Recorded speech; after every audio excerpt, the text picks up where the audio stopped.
there's one football game left to be played this season. Notre Dame, Ohio State for all the marbles on Monday. What I guess just kind of general impressions maybe from you guys on Notre Dame and Ohio State's path to this point. They weren't necessarily favorites, at least if you look at the seeding. And are there anything or is there anything Nebraska can take away from their runs and how they've assembled their teams that could inform maybe the Huskers taking that next step as well? I don't know, Evan. There's no secret formula. Just win. Nebraska needs better players. You need better offensive line. And you need better defensive players. You need more speed. You need more size. I mean, it's a roster that's not ready for the playoff.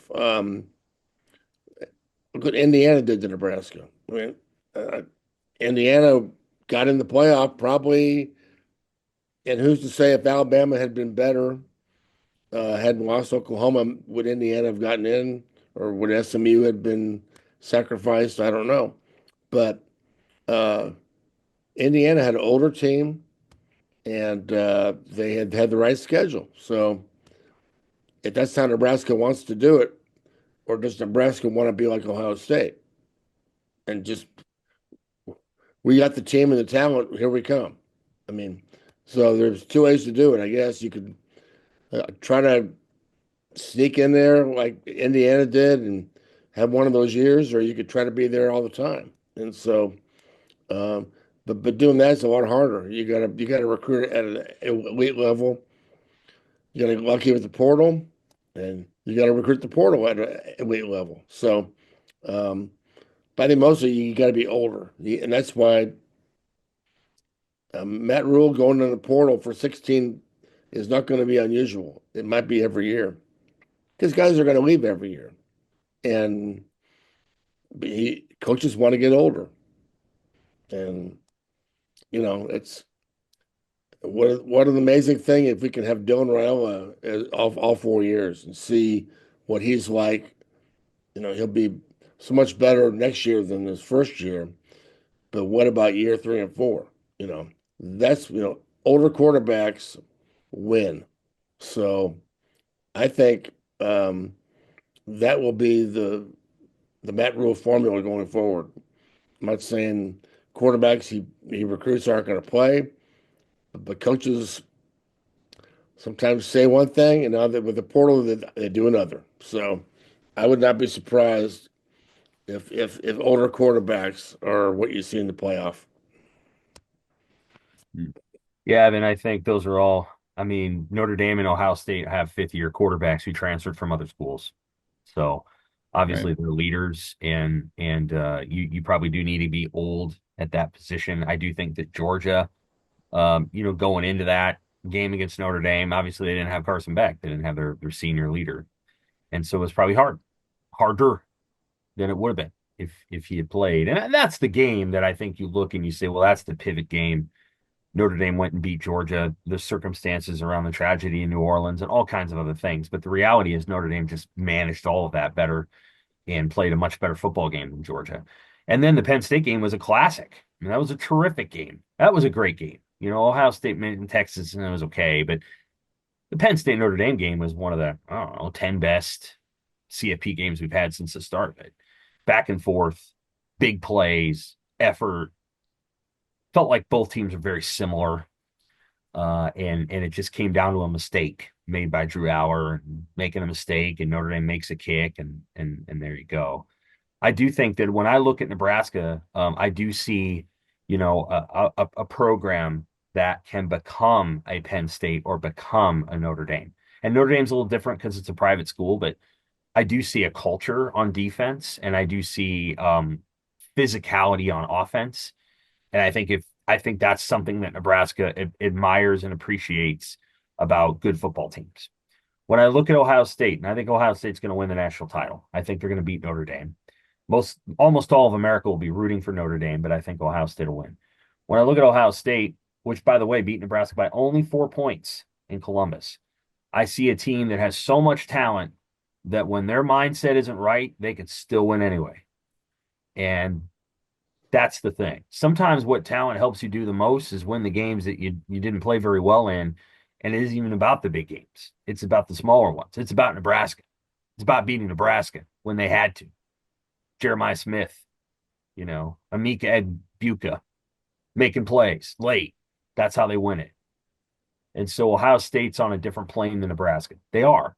Now, it doesn't mean that you can't beat them because they almost did, but like Ohio State's a $20 million roster, and the two best players on their team are a freshman and a sophomore. And they are the best players. They're the hardest workers, and they're five-star elite players. And that's what you get when you get five stars. And so it's going to be hard to catch Ohio State.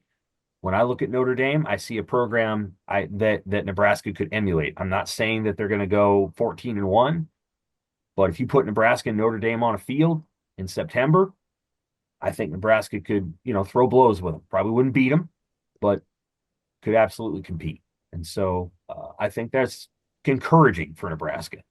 The other thing is maybe college football is down a little bit this year. I think that's the other thing we have to consider is that the SEC, if this is what the SEC is going to be going forward, then it's going to change college football's landscape completely because I didn't see an elite SEC team this year, and usually we do. And we just didn't see that this year. So Well, maybe that's because of the portal and right, NIL. So if it's down, it may just be more balanced. maybe. I don't, I just don't. Georgia was good, but Georgia was never the team it was like 3 years ago. And Alabama was just not that good. They were okay, but Michigan made Alabama look like fools for like a half. And that was a Michigan team that had like 12 guys sitting out, and Alabama didn't really have many guys sitting out. All the Alabama guys played. And so for Michigan to do that, A, is a credit to their coach, but B, just exposes that Alabama wasn't very good and that Nick Saban probably left at the right time because like John just said, the NIL and the portal was starting to eat at some of Alabama's roster. Is this going to become a deal where like the best teams are going to be the ones who use their resources most wisely, like the NFL, like who can avoid sunk costs and dead money, or is that even going to matter because NIL's still there and teams can spend whatever they need to spend? Jury's I don't out. know. Ask Yeah. me next year after we Yeah. have a year of revenue sharing. July 1st, the world changes. So ask me in a year. I'm Yeah. with Tom. Jury's out yet. Jury's out. I don't know. I don't know how we do that. In the NFL, Evan, it is really about the quarterback. It really is. Like I'm not that's reductive, but like I think we all if you were going to ask me who's going to win the Super Bowl, I would say either Josh, Lamar, or Patrick. Maybe the Lions will. I don't know. I Yep. don't Everyone knows who you're talking Matthew about. Stafford. Like I don't know. Like it really is about that position and all the things you put around it. And I mean, when I watch the NFL, I love watching all parts of it for sure, but the quarterback play is better probably than it's ever been. So you got to just it really is about that. It's no longer in the NFL is it Phil Simms with the greatest defense of all time. It's like the greatest quarterbacks of all time with a good defense. That's what's changed. Mm, Mark Rippon isn't winning the Super Bowl. right. Or who else? Who else were there? Mark Rippon. I don't know. He was one of Well, them for sure. Baltimore's quarterback from Jim McMahon, who I loved, but 2001. he was hurt all the time. Phil Simms, Yeah. not great quarterbacks back then, but today it's like everybody is the GOAT. Pretty Right. cool.